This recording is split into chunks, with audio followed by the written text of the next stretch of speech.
Namaste, my name is Parama Karuna Devi, and this is the YouTube channel of the Jagannatha Vallabha Vedic Research Center. We start a new series of questions and answers that we had during our recent Zoom meetings with some Indian friends. Scriptures. So you said bhakti is outside of varnashram dharma, is it?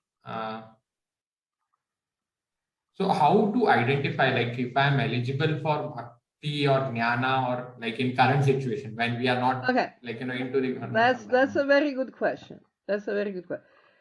Anyone is eligible for bhakti. Anyone. We have confirmation in all the Shastras. See, for example, the Bhagavata Purana, which is, I think, the most popular, of the Puranas, the Mahapurana. And it says very clearly, it doesn't matter, even if you are a swapach, if you are a dog eater, you are eligible for bhakti. Bhakti is so purifying in itself, it doesn't need anything else. But it has to be sincere. This is why we go back to the Sanatana Dharma. Bhakti is fundamentally based on Sanatana Dharma. Because if you want to carry on bhakti, but without the fundamental principles of Dharma, it's not going to work. It's not real bhakti. It's a pretense. It's an illusion of bhakti, but it's not the real thing. Now, how you can find out if you're eligible for jnana? If you're intelligent enough to understand the scriptures, you are eligible for jnana. If you want to engage in jnana, you need to study. You need to, it's a definition. Jnana means knowledge, right? So in Gita, Krishna is giving, I think, chapter 8, I don't remember chapter. It's giving 4 verses of what Krishna says jnana is. These are the rules for jnana yoga. You have to be detached from material identification. You have to be kind, benevolent, and non-violent, blah, blah, blah, blah. These are the definition of jnana. So if you are able to follow these basic principles of jnana and you can study, you are eligible for jnana. Does this answer your question? Yeah, partly. But okay. If we want to know which, where I can, which would be more beneficial for me, where I, with my current situation, which would benefit me more, so that I can progress faster. This is exactly what Arjuna asked Krishna. It's exactly the same word. Tell me what is more beneficial for me, And that's why I definitely recommend everyone to read Bhagavad Gita, because Krishna is giving the perfect answers. We don't need to reinvent the Bhagavad Gita. We don't need to reinvent the wheel. We know the Bhagavad Gita is there. It's very clear. Now, the first thing, as I explained, as everybody knows, the Gita is the first of the Prasthanatraya. You cannot start any study without Gita. Because if you don't understand Gita, it's, right, what do you want to study? Bhagavad Gita is so simple, so clear, so concise, so well organized, so meaningful. Anybody can understand that. Anybody can understand Gita. And Gita is giving a very clear picture of the whole journey. It starts from the Atma Jnana, the difference, the understanding between Kshetra and Kshetragya. Then it goes to Karma Yoga and Jnana Yoga, blah, blah, blah, blah, and comes up to the 18th chapter. That is the conclusion. We need to understand what the gunas are. We need to understand what is the Purusha Prakriti. We need to understand what sannyasa is. We need to understand what bhakti is. Each chapter of Bhagavad Gita is giving the perfect answers. So how can you find out what you are eligible to? Simple. We read the Bhagavad Gita. If you want, we can read Bhagavad Gita together. I'm doing this already with some other students in Italian. Sudhirji, I just got the point. So I want to clarify that point. Like as you have told, like Bhagavad Gita is the first among the Prasthanatraya. So Prasthanatraya is coming under Vedanta. Prasthanatraya is in general the study of the Vedas. The first is Gita, the second is Upanishad, and the third is Vedanta. Vedanta, yeah. So I just wanted to like, can we have a class on this, because Hindu philosophy is having 6 philosophies, 6 darshana. Like okay, yes. In fact, I know that your original intention about Sanatana Dharma was to speak about the darshanas and the sampradayas. Yeah, darshana, basically the 6 darshana. The last one is the Vedanta, perhaps. And before that, yoga is also one of the Uttaramimamsa. Yeah, Uttaramimamsa. So that will give a better clarification regarding all. Sure. We can do next time. You just tell me and, which time. And another thing is like, as you have written in your Why I Became a Hindu, in that book exactly, I was reading recently only. Like you have written like bhakti is the safest, and another word I am forgetting, way of means a spiritual practice for every soul. Like I am not telling the exact word, but safest word is there. So that's why you now also you told like bhakti is meant for everyone and anyone. So I have no doubt like bhakti, whether I am eligible or whether there is some qualification to practice bhakti, because it is perhaps the innate nature of the soul to perform bhakti. But the thing is like, we need to understand what exactly bhakti is. Precisely. Yeah. Exactly. I totally agree, because lots of people think something is bhakti, but it's not. Yeah. That is the point. That is very important. I totally agree. Yeah, that also we need to discuss, like what exactly bhakti is. Then next time, we can establish a topic, either bhakti or the various darshanas and sampradayas. I feel perhaps first of all we should discuss about different darshanas. Okay. Then if we will discuss about darshana, then sampradayas will automatically come. Of course. Yeah. Then we can go for bhakti. It will be better after knowing all these things. Then if we will discuss about bhakti, then perhaps it will be better for us to understand about bhakti. No problem. Just we have to say one thing at a time. Yeah. But perhaps it will be a lengthier process. It cannot be covered in 1 hour at all. I hope. 1 hour, okay. We start with 1 hour. They say the longest journey starts with a step. Yeah. One step at a time. Yeah. And another question I have also, like as we have discussed today, like it is written in scriptures like Pancha Shurdham Vanam Brajet. So I got confused, because whether these scriptures are meant for Kali Yuga only, because 50 years is recommended for Kali Yuga, because Pandavas were not going for Vanaprastha after 50 years. Listen. The present form of the Vedic scriptures was written down by whom and when? Yeah, Vedavyasa at the beginning of Kali Yuga. Yeah. So of course, all the Vedic scriptures we have today and more that we lost, unfortunately, but okay, we can manage with what we have, was meant for Kali Yuga. Yeah. This means that we can still follow the Varna Shrama system. Yes.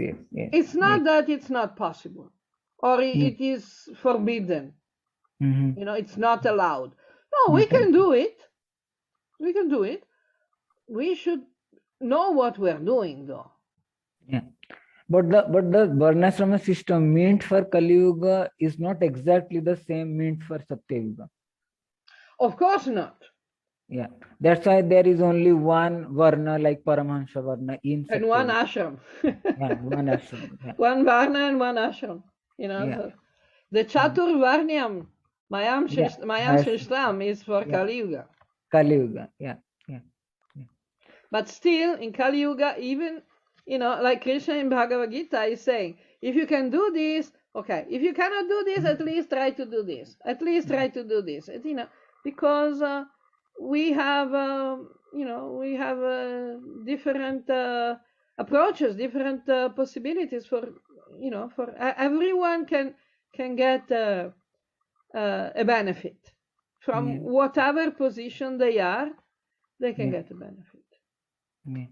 Okay, good. Yeah. So another point, like as you have told in the session, like sannyasis who are living in the forest, they cannot count on the protection of the kshatriyas. Vanaprasthas and sannyasis, yes. Vanaprasthas and sannyasis. That may be a generalized rule, but as you have seen in Ramayana also, Vishwamitra Muni was asking of course. I said unless requested. Unless requested, yeah. Because at any time anyone can request the protection of the king, even someone from another kingdom. Yeah. That also examples are there also. Yeah, there are lots of examples. People who are not prajas. Yeah. They can go to the king and say, please protect me. Like, Maharaj Sibi, he decided to protect the bird, the dove, This is the duty of the kshatriya. Anyone who goes to the kshatriya for protection, the kshatriya has the duty to give protection. Even we have discussed, like even visitors were attending the assembly of the king. Yeah, anyone. Even you see, when Bhagavata Purana is starting showing how Maharaj Parikshit met the Kali Purusha. At the moment when the Kali Purusha sought protection from Maharaj Parikshit had to give protection. Yes. Now, the problem is, if the Kshatriya is qualified enough and has sufficient strength and intelligence and everything, and is supported by the Brahmanas who give proper advice, they can deal with anything. But if they're not, then any ill-intentioned criminal can come and say, oh, I want your protection, please give me protection, and then you have to allow him to continue being a criminal. No? So a kshatriya has a big responsibility, but he also needs to have a very good brain and get the proper support from brahmanas. So, the protection is kshatriya. Raksha. Ksha is the protection. Okay. And another question, like in scriptures for Kali Yuga, it is written 5 things are prohibited, and perhaps one among them is sannyas. Okay, this is I don't think that the word in the original quote is prohibited. I think that's a bad translation. No spiritual organization is following that, because every spiritual organization have sannyasis. So no, I'm saying the original quote Yeah, I didn't remember that verse. We But have to go to the original quote because I seriously suspect that the word prohibited is not a good translation. Yes. Because if the original verse says in Kali Yuga 5 things are not required or are not recommended Recommended. or Yes. are not whatever, that is a different thing. Because, even within the new recent, relatively new organizations like the Matas and everything, still, it's not really required to take sannyas. Yes. Because all the Matas and spiritual organizations, they must have provisions for people who don't want to take sannyas. Nobody should be pushed to take sannyas. And I think this is the meaning of the verse. Yeah. It's not recommended. It's not a good idea. The point is, Chaitanya gave us the example of taking sannyas because he said very clearly, I want people to listen to me. Yes. Yes. So this is the reason why Adi Shankar introduced the idea of sannyas teaching. Because people were supposed to respect sannyasis. Because you see, the problem is that today, the present social and cultural system, lots of things are upside down. Yes. Now, today, as in Kali Yuga, also Bhagavata Purana is saying, that material wealth will become the standard of spiritual advancement. It's exactly the opposite. Should be the opposite. Because the Brahmanas and the sannyasis were actually, begging. Brahmacharis, sannyasis, Brahmanas were actually begging to support themselves. Now, when you speak today about beggars, the picture that people get in their mind, beggars should go to jail. Yes. They're social evil. They should all go to jail and be beaten up. Yes. Okay, this is not what the Vedic system was. It's exactly the opposite. Yeah, so many things have been upside down. Like people today now say like bhakti, people who are doing, those who are not eligible for doing anything better, they are going to do the bhakti. They are not worthy of doing it. Exactly. Actually, bhakti is the highest level. Yes, highest level. Without bhakti, anything you do is not going to have a proper result, because when if you go and speak with the real brahmanas who know real about the karma kanda, they know that when they do their ahuti, they are supposed to say idan namama or Krishna marpanam. Because even the karma kanda duties have to be performed with bhakti. Without bhakti, there is no point. That is the idea of Vaishnava, as I was saying before. Vaishnava is not supposed to be a sectarian concept. Yes. Vaishnava means someone who has a consciousness of Vishnu. But Vishnu is not opposed to the devas. This is the problem of the people who say that, if you're a devotee of Vishnu, you should not worship the demigods. That's stupid. I understand, perhaps there is superficial understanding of these things. Very superficial. That's why there is Vaishnavism, Saivism, and Saktas, like And all these. anyway, some level there could also be some ill, Yes. motives. Yes, yes. But yes. we see, again, in Jagannath Puri, we see Jagannath, Yes, yes, yes. who is the perfect example. And I have also seen in Jagannath Puri, though they are accepting and doing everything for the pleasure of Lord Jagannath, but I have never seen they are offending any devas. It's stupid. It's stupid. Yeah. It's stupid. If you think that you can honor your friend by crushing his feet, Yes, yes, yes. it's like, okay, that friend is like looking at you and say, are you stupid? Yeah. You want to That's show why me respect and you crush my feet? Yeah. That's why when you said like to know Orthodox Hinduism, if we can scrutinizingly observe Jagannath Sanskriti, the culture of Perfect. Jagannath, then it Exactly. will be possible. I understood now only. Exactly. Exactly.